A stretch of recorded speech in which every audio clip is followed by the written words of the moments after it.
Today's episode is packed with valuable lessons for anyone launching or relaunching a product.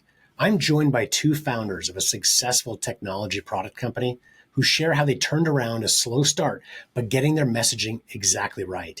You'll hear how one strategic shift made all the difference in their campaign.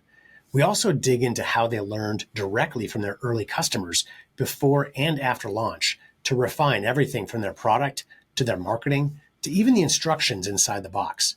If you're preparing for a product launch or if your current messaging just isn't converting the way you had hoped, this episode is a must listen. Let's jump in. Are you looking for new ways to make your sales grow? You've tried other podcasts, but they don't seem to know.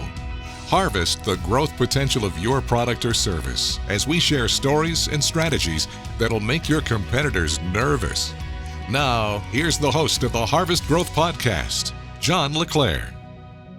Welcome back to the show. I'm really excited to have Michael McCrary and Robert Hulet with us today. They are the co-founders and co-inventors of the Prox PRD. If you haven't heard about this product, you're going to really love what it does. And they've got some great stories behind it as well. But before we dive in too far, I just first wanted to welcome you guys to the show. Thanks for taking the time today. Thank you. Yeah, thanks for having us. So let's talk a bit about, before we jump into the product, a little bit about your background, because you guys had big careers, long careers before you came out and invented the Prox PRD. Tell us, if you both can, about your backgrounds before Prox. Well, first of all, it's like I have been an entrepreneur all my life. I've never really worked for anybody, and except for when I was in high school. And I went to work for an entrepreneur during my summer jobs, and I got the bug, and I've never looked back. So I've been, I've had probably about 12 different companies bringing different products. I've had an import distribution company, I've been involved in a pecan company, I'm silent partners in companies and stuff. So I'm just full on entrepreneur. That's really my background, and trying to bring products in the market, doing business development. But I also have a finance background, accounting and finance degree and stuff like that. So, and I do business valuations as an expert witness and things like that. But it's small business. I'm a huge fan of small business and helping people out. I'm always in support of the small guy. So yeah, that's my background. Robert, a couple quick questions for you before we jump into Michael's background. So what was the very first business you launched? Well, the very first one was actually a construction company. We put up commercial covered parking in Arizona, all throughout Arizona. And then when I sold that, I ended up buying another company, which was an auto parts company. And then that's why I started importing containers from China and Taiwan and India and selling it to 8,000 to 13,000 retailers throughout the United States. And retired from that, get into business consulting. Next thing I know, I still had the bug. I just started, going back at other businesses. And I think just over time, Mike and I crossed paths through a mutual friend, and I was just so excited. I said, I've got this guy that is just so smart, and he's got just the right background to be able to bring an electronics device into the market, and we hit it off, and it's been really good, a great journey. That's awesome, Michael. What's your background? Well, it's sort of the same in some aspects, in that both the low tech and the high tech. So low tech, my first job out of college was up in Alaska doing computerized estimating up in Prudhoe Bay.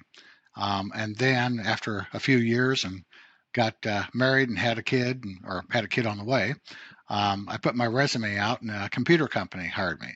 And prior to that, actually, when I was a kid, when I was in junior high, I was actually going to Stanford and programming on computers there. But to me, it was just a fun thing. And my career path was actually going to be construction. But when I put my resume out, a computer company hired me. And then I ended up managing the operating systems group down in Southern California for Burroughs, and then just kept doing computers and kept doing more high reliability computers.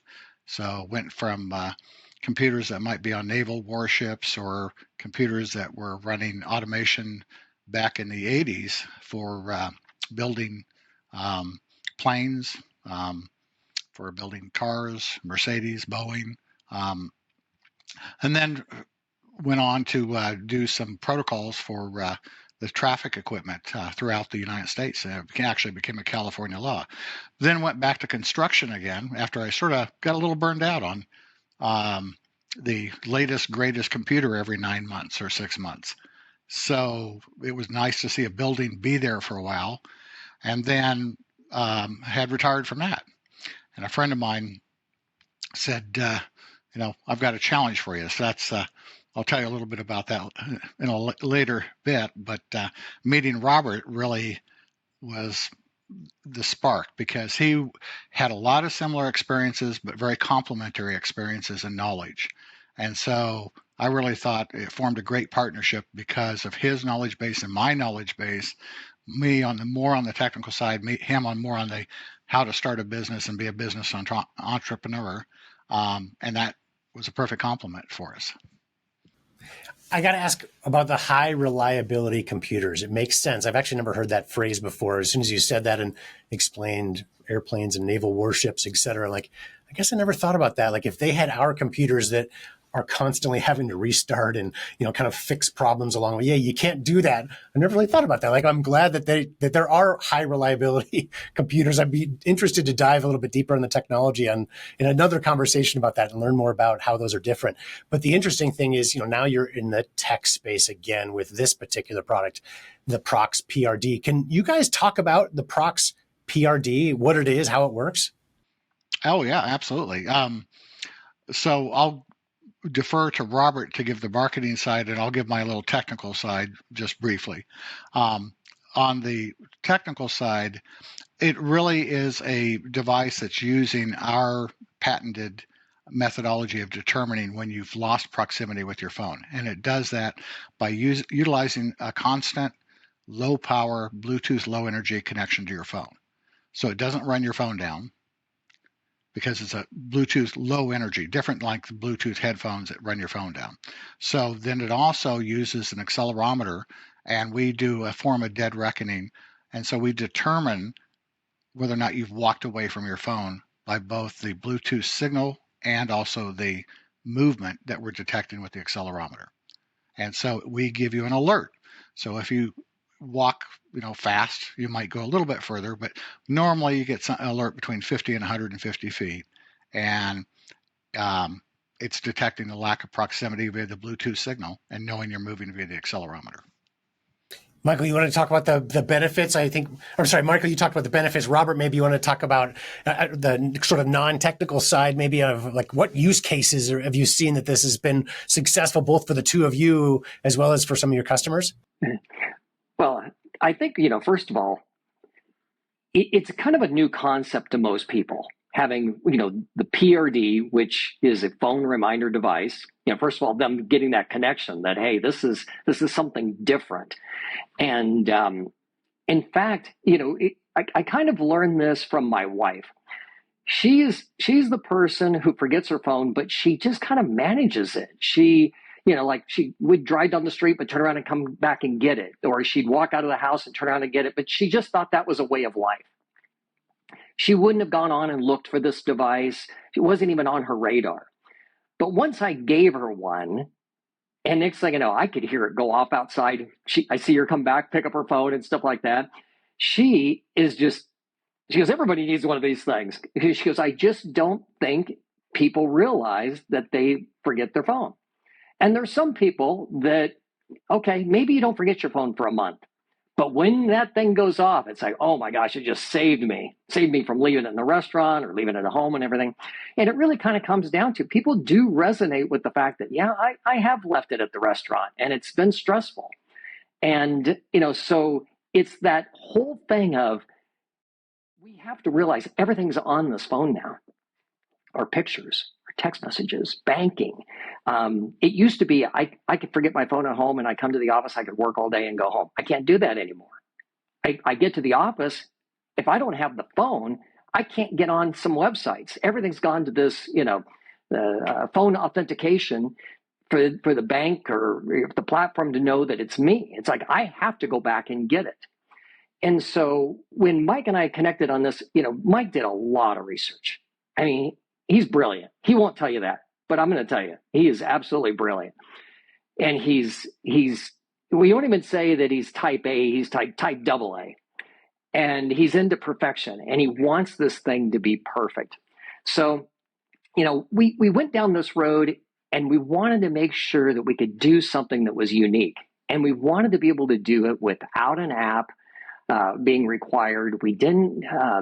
We wanted to make it easy, no passwords, no subscription, which really resonated with customers. It's like they're so sick of subscriptions these days, and we didn't want to collect any data. And we don't sell any data, which is unusual. People don't realize in this field of item trackers and everything else, you're the customer, and people do sell your data. We don't do any of that. So it's very unique, and we wanted to make sure that it was extremely reliable. So my job was to be able to take what Mike could do and put in this device together. And yeah, we're co-inventors, but what happened is I'm more of the user experience, and he would adjust according to the user experience back and forth. And we went through 200 iterations of the code before we went to market. I mean, we worked at every single level, tested, retested. We went with alpha testers, then we went to beta testers, and we just kept expanding to make sure we had the messaging correct. And it was a lot of work. It's like, that's one thing. It's like, I had no idea how much work this was going to be. I've been involved in a lot of businesses, and I think at this point, Mike and I probably have over 10,000 hours invested in this thing, just to make sure it is a very reliable product. So my job was to try to get that messaging correct. And it's been quite a task, because it is something that is different, something that we realize now you have to explain it. People don't get it right off the bat. You really, and that's why we ended up down this road with you, John. So to answer your question, really, how does it work? From the customer's perspective, we get some reviews that are great explanations. One of them says, look, this device works really great. It's very simple. You pair it to your phone. It pairs, the Amazon reviewer said, in this one case, said it pairs faster than any Bluetooth device I've ever had. We say it pairs in about 30 seconds or less. And then we have a quick start guide that says, here's how to do it for 3 different phone makes, the Apple, the Samsung, the Google. We have videos on how to do it. We really tried to make it easy so that even people that are non-high tech, seniors or just people that are not high tech whatsoever, it doesn't matter, they can still accomplish it. And so it's really simple. You pair it to your phone, takes about 30 seconds, and it will alert you when you leave proximity to your phone. That is the essence of it. And there, as Robert said, the no app, no subscription, that's an important concept. And that's where it went to a high reliability, because we're not putting a product out there that as soon as you turn it on, the first thing it does is say, okay, you need to update it.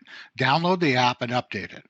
We are putting a product out there that has to work 24/7 all the time, no update. That's high reliability.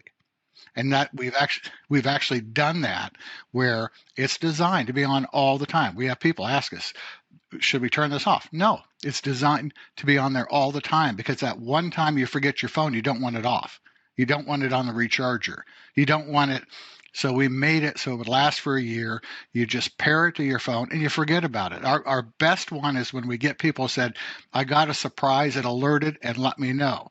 I've had people say that they were in their office, and one of the people you talked to, Ken, was in his office, and he was talking to me about it and said, yeah, I was in my office. I go down, get the elevator, get downstairs. This thing goes off. I'm like, why is this thing going off? Oh, I don't have my phone.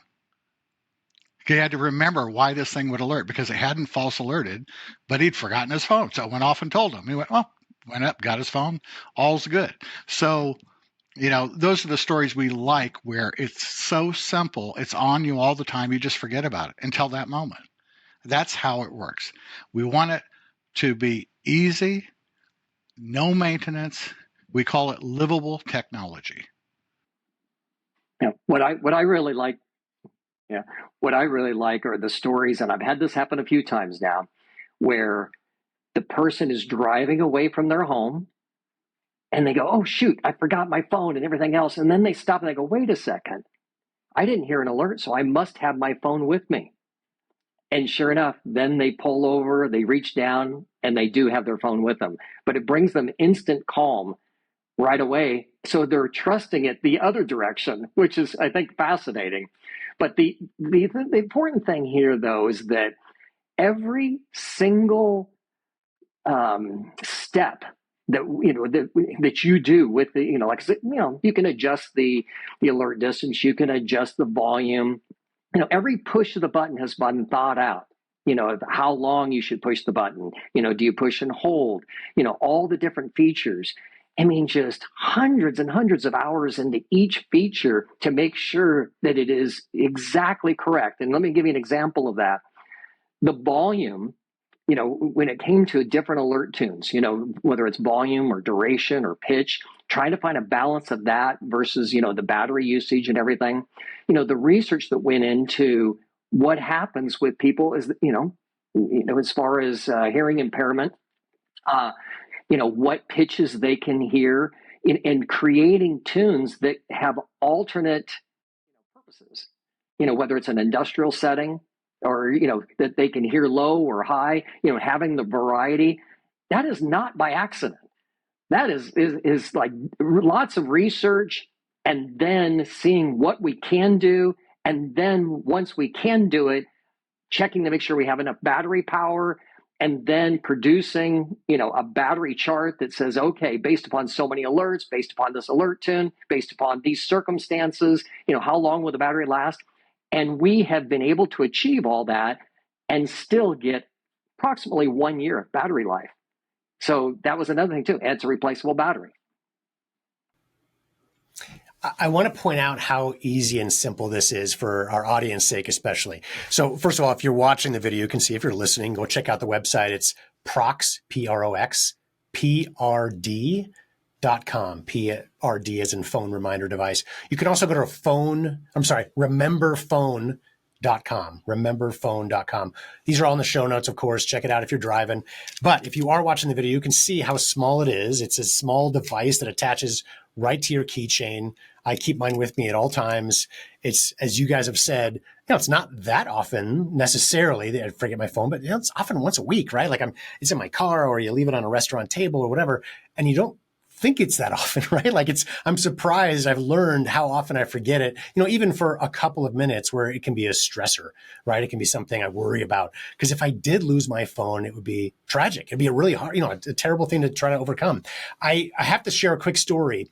So when we were shooting your video, we flew, myself and my camera guy, we flew from Denver, where we're located, to Salt Lake City, a short trip to film on the plane, a real scenario, walking off the plane, forgetting your phone on the seat as you stand up and leave it underneath your bag and walk before you even get outside the security level or the end of the kind of the gateway.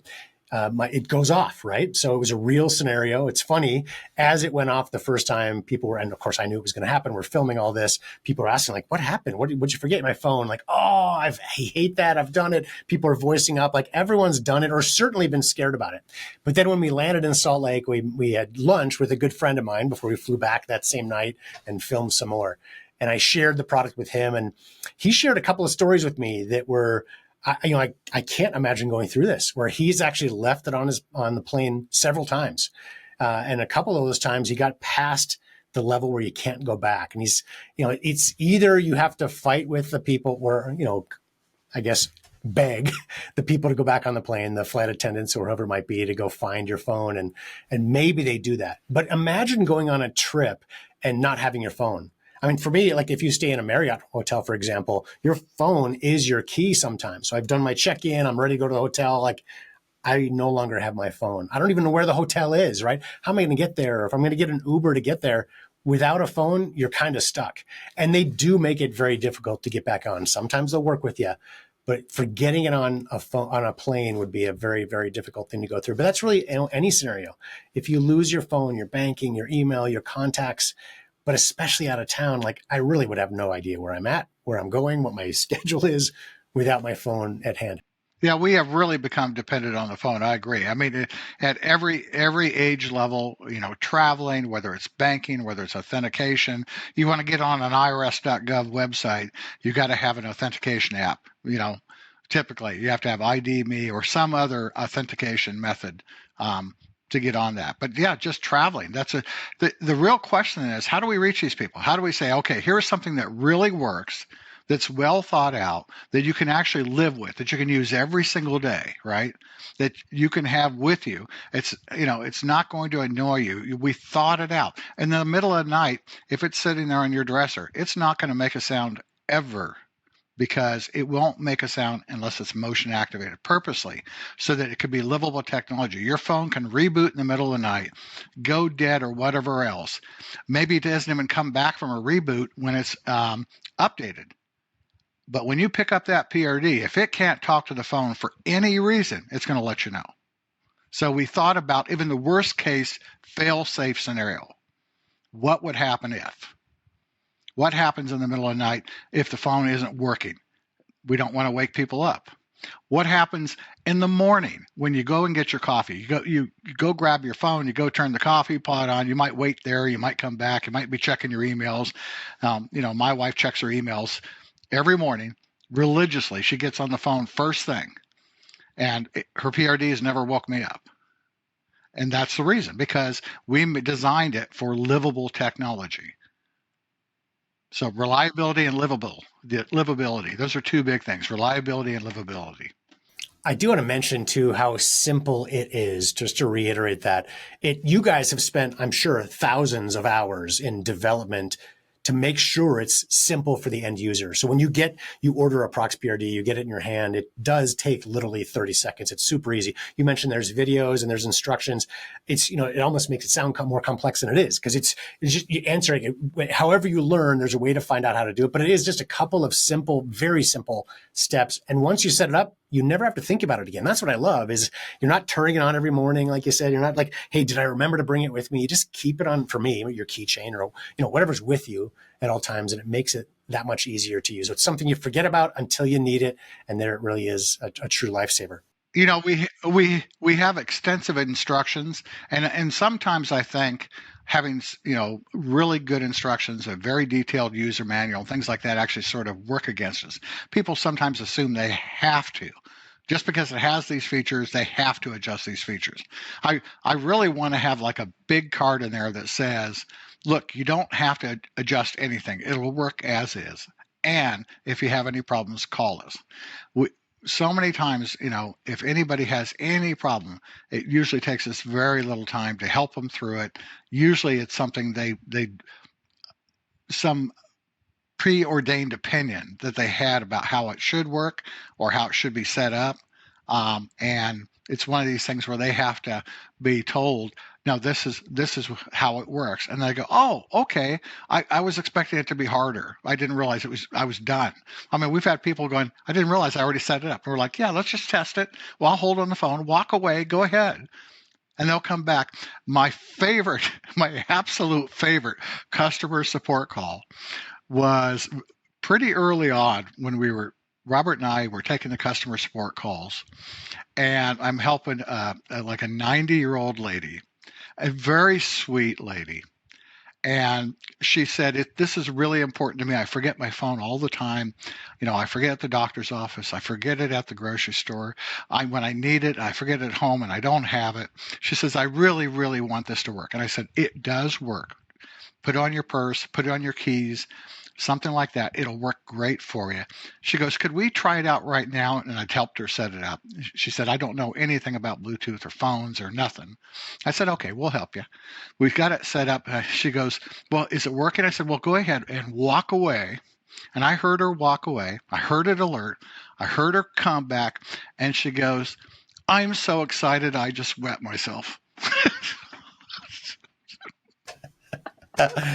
That's funny. Well, the one thing I wanted to let you know is that, let the audience know, is that we spent, hundreds of hours dialing in the default settings to make sure that somebody could just take that 30 seconds, connect it, and they're done. And we believe that the default settings should handle 95% of the people out there. It's just we talk about these adjustments, and you can look at the user manual and do different things and stuff like that. But that's really the 5% who really have a special cases. Another thing I'd like to talk about is that you held up, the Prox PRD, and as soon as people see it, they make the assumption that it is an item tracker because it kind of looks like a lot of the item trackers out there. There's probably 50 different item trackers out there on the market, Tile being one of them. But it's not an item tracker. In fact, item trackers, you must have the phone so that you can go to the app and you can ping your keys. In our case, it's like, first of all, we don't have an app, but since you have to have your phone to get the item tracker to work, what we do is we work in tandem with the item tracker. And what we do is look out after the phone so that you have the phone so that you can use your item trackers. In fact, many of us, we have a PRD and we have AirTags, or a PRD and Tile. They work very well in tandem with each other. But we do have a lot of people that see it and they go, oh, I already have one of those. I know what that is. They make the assumption that they know what it is, but it's completely different. It's not an item tracker. Absolutely. And it's funny because I've had that question many times as I explain it to friends and what it is. And it kind of looks, the shape of it is similar to a Tile and some of those trackers, but it's the opposite, right? It is, if you lose your phone, you can't use those trackers. I mean, they have their purpose. Sure. This is really in some ways kind of the opposite, right? It's getting your phone, which may be our most valuable in terms of information and, what would happen if we lose it. Product that we own for many of us. It has so much of our life in there. So it's the opposite of making sure you don't lose that device in the first place. Absolutely. Yeah, definitely is the opposite. And they work great together. I have people ask all the time, can I use this with my AirTags? Can I use this? Can I keep them on the same key chain? Will they interfere with each other? And I said, nope, it'll work great. No problems. And people like that. So, they like being able to have both functions. They understand, some people do not want the tracking. They don't want the data collected for something like a Tile. And our device with no app and no subscription model, there's no data collected. It simply lets you know before you get too far from your phone. But Robert is absolutely right. As soon as you hold this up, people will say, I have one. And then you'll say, nope, it's not a Tile. It's not equivalent to a Tile. This helps you not lose your phone, not forget your phone. And they'll say, well, so can I track my keys with it? No, you can't. And that is the hardest marketing part with this particular device right now. The shape of this device brings that immediate question in. Is this a Tile? Is it a tracker? And that's something we're working on trying to defeat marketing-wise, as you're aware, John. It's an effort. Future products, we may have to do something a very different shape to make that a better process, an easier process to get past. But for right now, we generally like to explain it first and then show the product. That way they know that, oh, okay, this is not a Tile when I see it. Yeah, in fact, the other thing too is that, it is patented.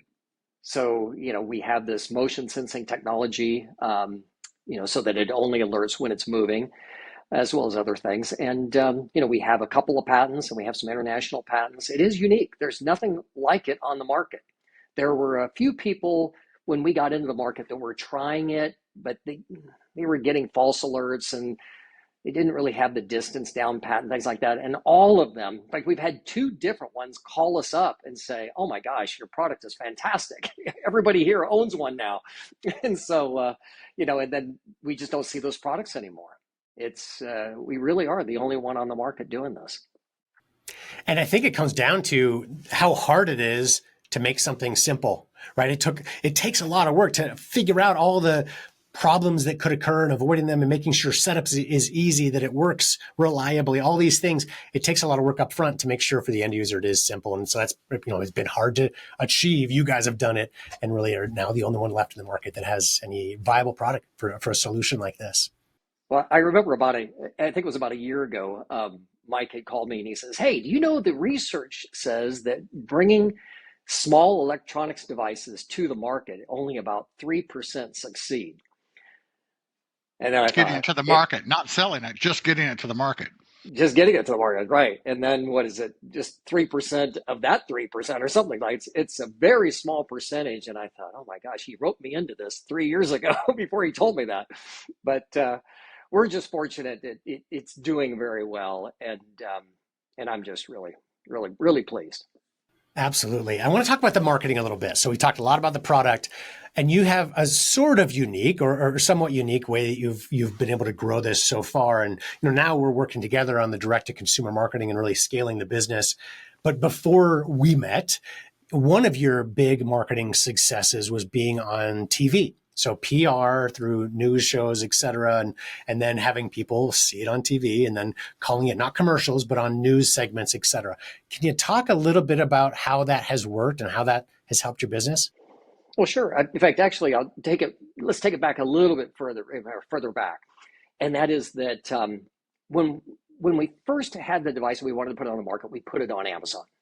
And I think a lot of people do that. And it served a great purpose. It allowed us to put it into the market and immediately get feedback. What were people saying about it? What did they expect? And it was interesting. We had a situation occur where people were contacting us saying this thing won't alert at 10 feet. And I thought, that's interesting. There's nothing in our materials that say 10 feet. In fact, we started saying 50 to 150 feet on purpose because that's about the range that it goes off, depending on the person's environment. Whether they have windows or vaulted ceilings or if they're got a lot of RF in their area or in their home. So it was one of these things where we didn't realize it at the time, but you have to be careful in how you present things. And what we did is we had one picture of a man walking away from it, which you could probably interpret was about 15 feet. But we wanted to make sure the person was in the picture, and people were just making that assumption. So we had to remove that person and just leave the phone on a bench. And that changed everything. And you start realizing the little subtleties that you have to look at. Every single word. There were some words in our advertising that were being misrepresented. It was like, okay, we've got to change that word. So you A/B test and A/B test and A/B test and A/B test and go over this. So over time with Amazon, and then to date, Mike and I have taken every customer support call. There aren't a lot of them, but we do take them. And that allows us, they say, as an entrepreneur, go to the front line. Go to the front line, talk to your customers one-on-one. They'll tell you everything you need to know. And sure enough, we have learned a lot. So then what happened is we got into, doing a 30-second ad on television, trying that. But you're right. The whole concept of we were approached to be able to put the product on CBS Morning Show and CBS Deals, and that was a 90-second segment. And what a difference when you had time to explain the product. We started realizing that, and we didn't realize this early on, that this is a product, and there are a lot of products like this, out there. I mean, not like ours, but products in general that you have to explain them. They're just not initially intuitive. It's not like a candy bar. Hey, this is a candy bar. And everybody knows what a candy bar is. But if you have new technology or a new product, it's going to have to be explained. And that's where, we were at fault early on because we thought, oh, people will just get this. You just say, hey, stop forgetting your phone.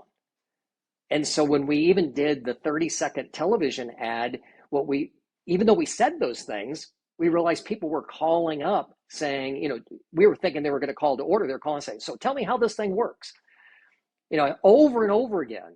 So that's when we started realizing, okay, we've got to go to these 90-second or these 120-second segments to be able to truly explain it, and so that people could understand what it is. I love that you take the calls still to this day. Like you said, there's not a lot of them because it's so simple once you get it. But it is great, especially in the early days of a brand new business, as you mentioned, to be on the front lines, to talk to your customers directly, to learn from them. What do they like, what they don't, what questions do they have? It helps your marketing, it helps your packaging, it helps your instructions. And if you farm that out too early, and as you grow, eventually, most businesses have to eventually, right? to just because of sheer volume, et cetera. But that's after the learnings. If you farm it out too early, you miss those learnings. You miss those opportunities to connect in some way to your audience. We talk a lot on this show about even the sales process, as you can make that truly direct to consumer at some point. If it's a home show or a flea market or whatever it might be in the very early stages, to even learn the messaging of, okay, what resonates? What do they like about this? But it's, maybe more importantly, as you've talked about, after the purchase, okay, do they get it? Is it working? Are there problems that you can get ahead of early on? You guys went through, as you mentioned, I think hundreds of rounds of testing, right, throughout this process. But there are some ways that consumers are going to do things that nobody expects, right? They're going to ultimately test it too. So it's even learning beyond that to connect with them. You'll get answers that you wouldn't have thought of. Oh, absolutely. In fact, one of the things that we, always supported is we did not tell the customers, the people that are involved with our alpha and beta testing, we didn't tell them how to use it. We didn't say you have to put it on your keychain, or you have to put it on your purse, you have to do this, you have to do that. What we said is, here's how it works. Tell us how you're using it. Tell us what works best for you, what we can do to improve it, what would make it better. And we especially wanted people, we encouraged them, tell us what you hate about it. What could we make better? What's the one thing you don't like about it? We really encouraged it. We said, do not be shy. If you only say gleaming wonderful things about it, we'll take you off the alpha program. We want to know every negative thing ever in your mind, you even envision, whether it's too big, too shiny, too white, too loud, whatever it is, we don't care. We want to know. And so we took every bit of feedback. Now, going back a little bit to the marketing, so we initially, we did Amazon ads, we did YouTube, we made a few of our own little segments. Then we went out and we filmed our own commercial. We made a 30-second one. We used that as the basis for a lot of beta footage, or forgot what the marketing term is for the extra footage that you give for the commercials. B-roll, yeah, sorry. I was drawing a blank on that for a second. So we gave, that became the basis of that. And we ran that commercial probably 100,000 times on YouTube, and it did not pay for itself on YouTube. So what we found is 30 seconds is an adequate amount of time. So when we got the opportunity to be on CBS Deals, we had to take a chance, because they said, you have to make sure you've got lots of product ready for us. And it has to be dedicated to us, so that if you sell well, the product's there, because we have guarantees to our customers being on CBS. So we did that. We took the chance. We pre-ordered a bunch of materials, made sure we had it all set aside for them, ran it, had a wonderful session with them, loved how responsive the audience was. That then became us being on Inside Edition and Entertainment Tonight and CBS, not just the CBS mornings, but the CBS owned and operated stations on segments that they would put on the Steals and Deals equivalent. But then we were on American Steals and Deals and local Steals and Deals. So what we found is that if somebody comes up and talks about the device, tells them how it works, that they can give some confidence that it's reliable, and they understand that, this is a good quality product with people that care about it, a company that cares about the customer. We've had people call us and say, look, I goofed up, dropped it in the toilet, went in the pool with it, and they confessed up. And we've sent them a courtesy version, a new one, just as a courtesy, just because they called up and they told us a story about how important the product is to them. But we've learned that if people know about it and they can trust it, and they can trust that person telling them about it, they'll buy it. People are looking for this. I get people call me up and say, I want this to work. I'm changing it. I changed phones. I want to take this. I want to put it on my new phone. Before, I didn't even know this device was there. I've been looking for this my whole life. I wanted this. I found it. I want it to keep working on the new phone. And so, that's a reoccurring theme. We're getting the calls now aren't the support calls of how do I make this work. A lot of our support calls now are, how do I make it work on my new phone? Because it's been working so long for them. It's been reliable for them, and they want to keep it, and they want it on their new phone. I love that. Are there any resources that you guys recommend? Anything that's been helpful to you, like any books or websites or courses you've been through that you think could be helpful for our audience to know about? Well, John, Robert, I think, is a super fan of your book. I think if we'd had your book early on, the Perfect Launch System, we would have utilized that way back. I think we had to learn quite a few things expensively in Hard Knocks. You're right on the money. Let me tell you, you impressed me as a technical guy. You impressed Robert and your business acumen. I think that Perfect Launch System, you're nailing it. That should be like in the Harvard reading list for entrepreneurs. It really should be. New York Times bestseller eventually. Let's hope. Okay. So thank you. I wasn't asking for a plug, but I do definitely appreciate that. Thank you. Well, let me add to that on the same note.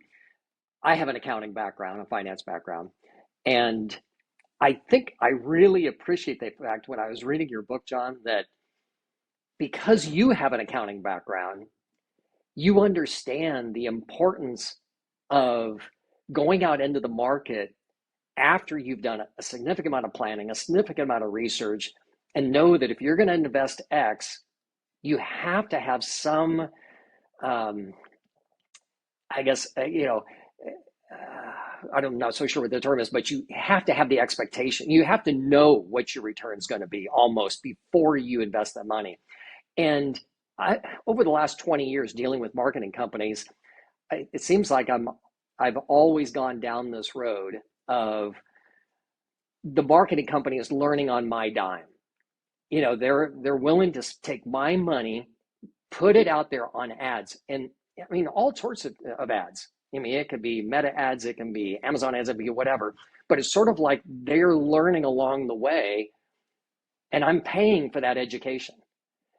And it's just been refreshing working with you and reading the book on, here's a guy that gets it.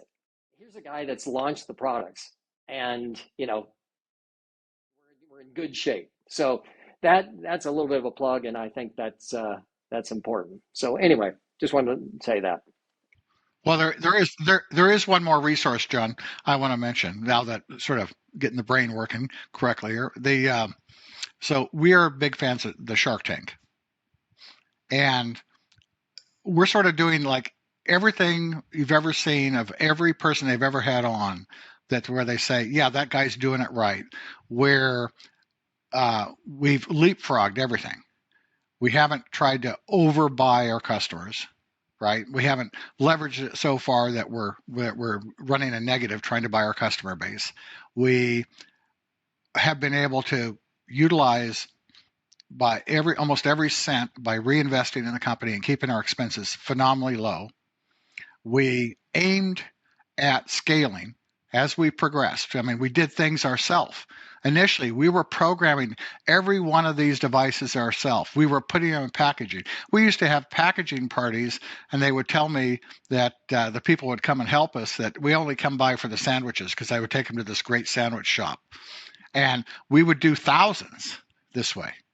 We would do it all ourselves. All the assembly, all the kit, putting the, folding the boxes, you name, sealing it up, making the master cartons, taking them to UPS. We were the shipping, the receiving, the final assembly line. We did the quality assurance testing right there. I mean, we double checked every unit every single time to make sure it was going out the door and it worked. Every single one ourselves, to make sure we had a super high quality product. Always we had our eye on how will we scale this.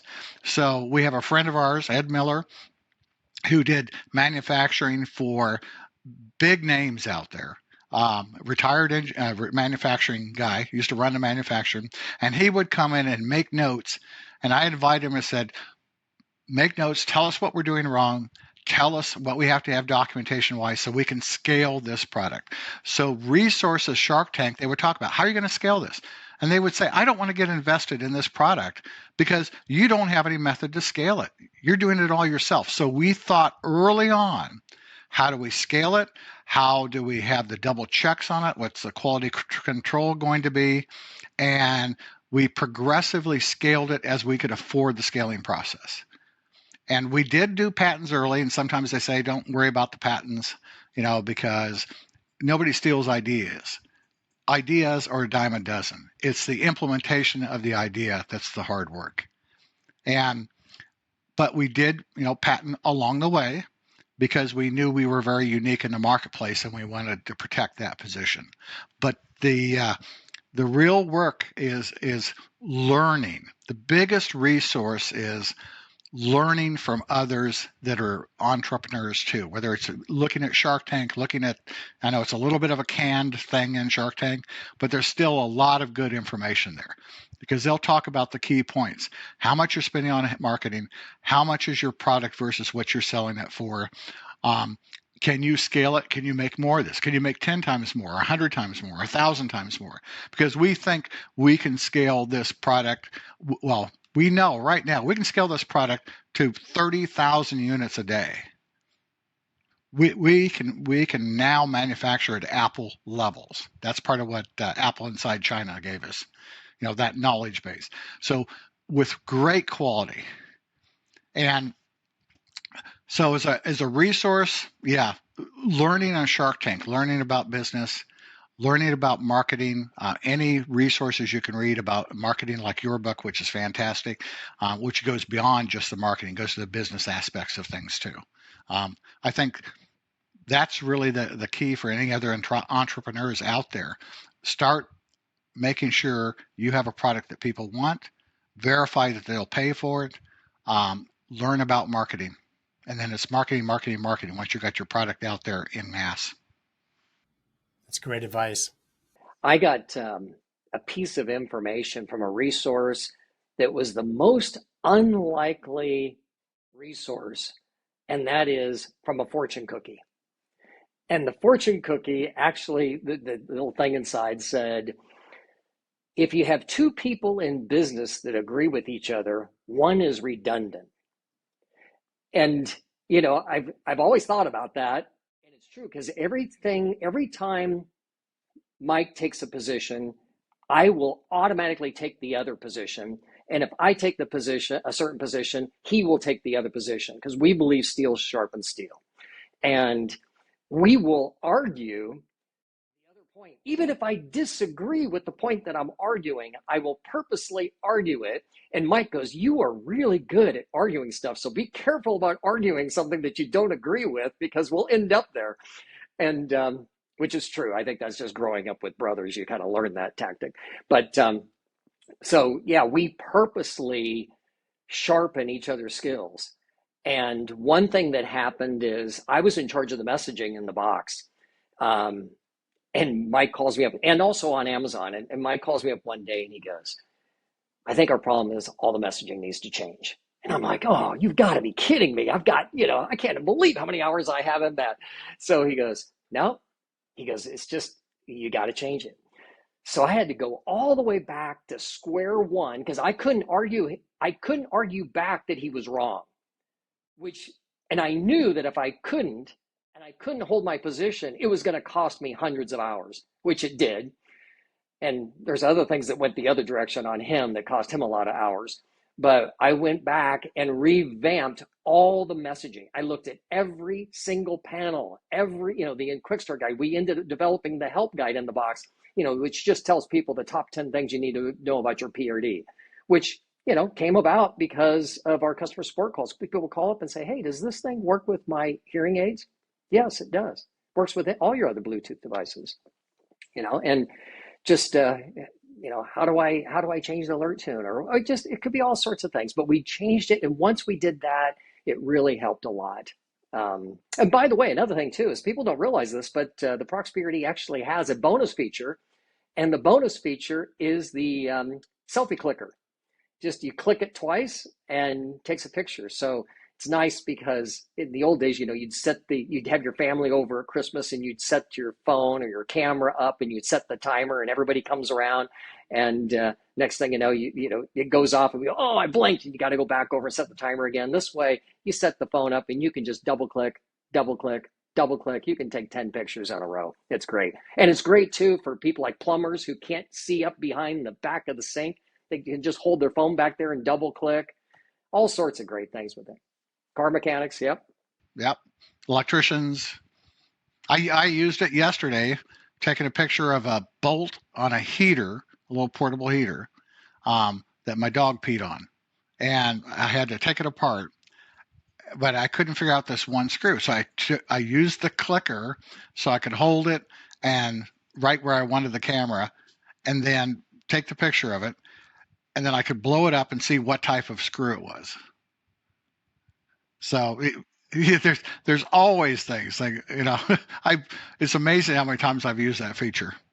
Well, I love how you put the instructions, some simple ones on the back of the device where to remember that, right? So if you don't use a selfie clicker very often, maybe it's, a couple times a year or whatever, but you're like, oh, it does have that feature, but how do I do it? You're not going to remember necessarily, but it's right on the back of the device. It's small, and some other features and instructions as well. So it makes it even easy if you forget down the road on some of the extra features that the product offers.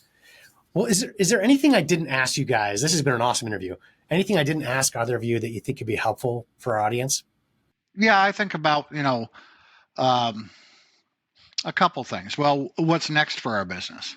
So we have some newer versions coming out, ones with more of an industrial battery designed to be in the car door, ones that are designed to have more feature sets for the people that, in fact, want additional features beyond what we're doing now that require additional energy. Maybe some compatibility or equivalence to other products out there. We're never going to track. We're never going to take people's data, ever. We might offer a ping the phone feature in the future or a ping the PRD in the future, things like that. But we'll never be collecting people's data.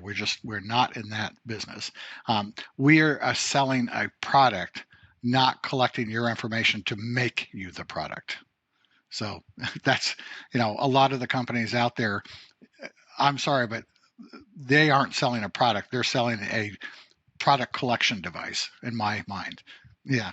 So I think a big thing, speaking of acronyms, our device is the PRD. That's phone reminder device. And that's a really hard thing to come across to people sometimes because it's like a PDA for old school, digital assistant, right? Personal digital assistant. That defined what a personal digital assistant was when that PDA came out. When granola came out, okay, nobody knew what granola was. You had to be on a commercial, had to have a kid eating granola, and Mikey had to like it type thing, right? So you had to explain what that was. Well, we're having to explain the phone reminder device, a PRD. It's a new acronym for a new type of device out there to be with you all the time to remind you about your phone, to keep your phone with you so that you don't lose or forget your phone. PRD that's a new terminology. So that we have to, the audience has to realize we're defining that with this product. There's nothing else out there.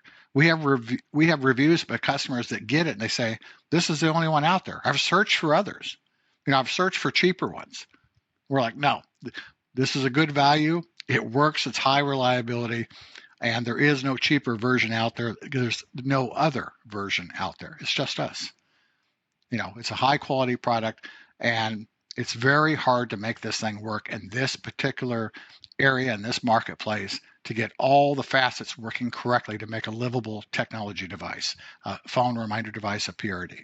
And then I think that we have a lot of resources on our website for our customers. We have videos, how-to videos. We have extensive troubleshooting. As one of our customers said, the most extensive user manual I've ever seen for a consumer electronic device. And they're right, it is. And I told Robert it would be. It has everything you want to know about our device on there in detail. And then what else I would like to say to the audience, the people, is that this device was designed to lower anxiety. And it does, because if it doesn't go off and you wonder, is it working? Am I anxious? And you click it, you get a blue light and it tells you your phone's nearby. You didn't forget it. Even if it's, lost under the seat in the car, it's there. I've used that feature this week where I clicked it and I said, I do have it in the car somewhere, and it had fallen between the seats, which really irritated me because it's hard to get out. Um, but I knew it was there.